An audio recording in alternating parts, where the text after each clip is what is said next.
வணக்கம் நண்பர்களே.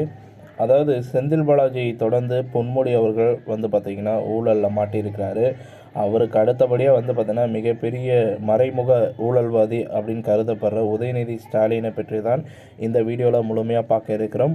நம்ம சேனலுக்கு நீங்கள் புதுசாக இருந்தீங்கன்னா ஒரே ஒரு சப்ஸ்கிரைப் மட்டும் பண்ணி பெல் ஐக்கானை கிளிக் பண்ணி வச்சுக்கோங்க. என்ன தகவல் இருக்குன்றதை முழுமையாக பார்க்கலாம் வாங்க. அதாவது அமைச்சர் பொன்முடி அவர்கள் இந்தோனேஷியாவில் ஒரு மிகப்பெரிய நிறுவனம் பார்த்திங்கன்னா நடத்தி வந்துட்டுருக்கிறாரு. அதற்கு பார்த்திங்கன்னா மறைமுகமாக இருக்கக்கூடிய ஒரு உண்மையான ஒரு சொந்தக்காரர் உதயநிதி ஸ்டாலின் தானாம். அமலாக்கத்துறை பார்த்திங்கன்னா ஸ்கெட்சி போட்டு பார்த்திங்கன்னா ஒவ்வொருத்தராக தூக்கிட்டு இருக்காங்க. நமது பொன்முடி அவர்கள் பார்த்திங்கன்னா அவர் மீது பார்த்திங்கன்னா திசை திரும்பிய இந்த அமலாக்கத்துறை அதிகாரிகள் பார்த்திங்கன்னா பயந்து போய்விட்டார்களா அப்படின்ற அளவுக்கு பார்த்திங்கன்னா பொன்முடி அவர்களுடைய விசாரணை பார்த்திங்கன்னா ரொம்பவும் மெல்ல நடைபெறுற மாதிரி தெரிகிறது. பொன்முடி அவர்கள் பார்த்திங்கன்னா எதை பற்றி பார்த்திங்கன்னா அவர் மறைக்கிறார் அப்படின்ற ஒரு முழுமையான ஒரு அப்டேட்டையும் இதில் பார்க்கலாம். கிட்டத்தட்ட 2007 ஆண்டு முதல் பார்த்திங்கன்னா பொன்முடி அவர்கள் அந்த 2007 ஊழல் செய்வதை தொடங்கிவிட்டார். செம்மண் கடத்தல் போன்ற பல ஊழல்களையும் செஞ்சிருக்கிறார். பொன்முடி அவர்கள் இந்தோனேஷியாவில் 30 லட்சத்துக்கு மேலே பார்த்திங்கன்னா இன்வெஸ்ட்மெண்ட் பண்ணியிருக்கிறாரு.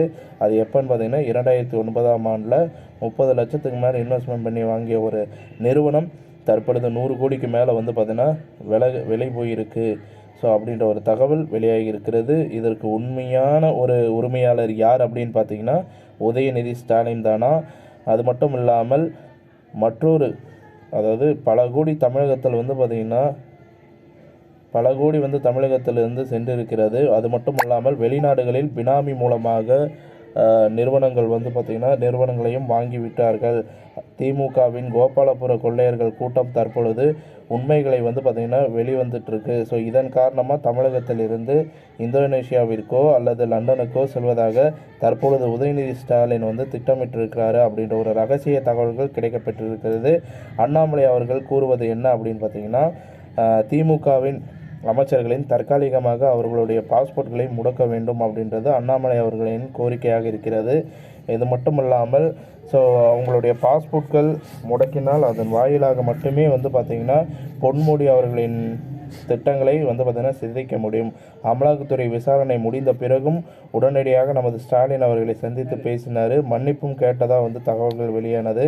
அது மட்டும் இல்லாமல் அடுத்த தூக்க போகிறதே பார்த்திங்கன்னா இந்த அமலாக்கத்துறை தூக்க போகிற ஒரு முக்கிய புள்ளி KN நேருவாக இருக்கலாம் அப்படின்ற மாதிரி தகவல்கள் பேசப்பட்டு வந்துட்டுருக்கு. ஸோ பல கோடி தமிழக மக்கள் பார்த்திங்கன்னா அவர்களுக்கு பின்னால் நல்ல ஆட்சி தருவார்கள் என்று எதிர்பார்த்து ஒரு முறை ஓட்டு போட்டு ஆட்சியை அமைப்பதற்கான ஏற்பாடுகளை செய்தார்கள். ஆனால் தமிழக மக்களுக்கு கிடைத்ததோ மிகப்பெரிய ஒரு நாமம் அப்படின்னு தான் சொல்லணும். திமுக இனியும் வரக்கூடாது. நாடாளுமன்ற தேர்தலில் இதே போல் தொடர்ந்தால் நிச்சயம் தமிழக மக்கள் வாக்கரிசி போடுவதை தவிர வேறு வழியே கிடையாதுங்க. நாம் தமிழர் ஒருங்கிணைப்பாளர் நம்ம சீமானன் இருக்காருங்களா, அவர் பார்த்திங்கன்னா என்ன சொல்லியிருக்காரு, இந்தோனேஷியாவில் நிறுவனங்கள் முடக்கப்படுகிறதா அல்லது அரசுடைமையாக்கப்படுகிறதா என்பதை வரும் காலங்களில் எதிர்பார்க்கலாம் அப்படின்ற மாதிரி சொல்லியிருக்கிறாரு. பொன்முடி அவர்கள் உண்மையிலே நமது ஸ்டாலின் அவர்கள் காலில் விழுந்து மன்னிப்பு கேட்டு விட்டதாக தகவல் வெளியாச்சுங்களா, அது உண்மையாக பொய்யான்றது தெரியல. பட் இருந்தாலும் அமலாக்கத்துறையினர் உதயநிதி ஸ்டாலின் அவர்களின் 1000 கோடி சொத்துக்களில் முடக்கப்படுகிறதா என்பதை பொறுத்திருந்து பார்ப்போம். இந்த தகவல் பிடிச்சிருந்தால் லைக் பண்ணுங்கள், ஷேர் பண்ணுங்கள், மறக்காமல் சேனலை சப்ஸ்கிரைப் பண்ணி பெல் ஐக்கானை கிளிக் பண்ணி வச்சுக்கோங்க.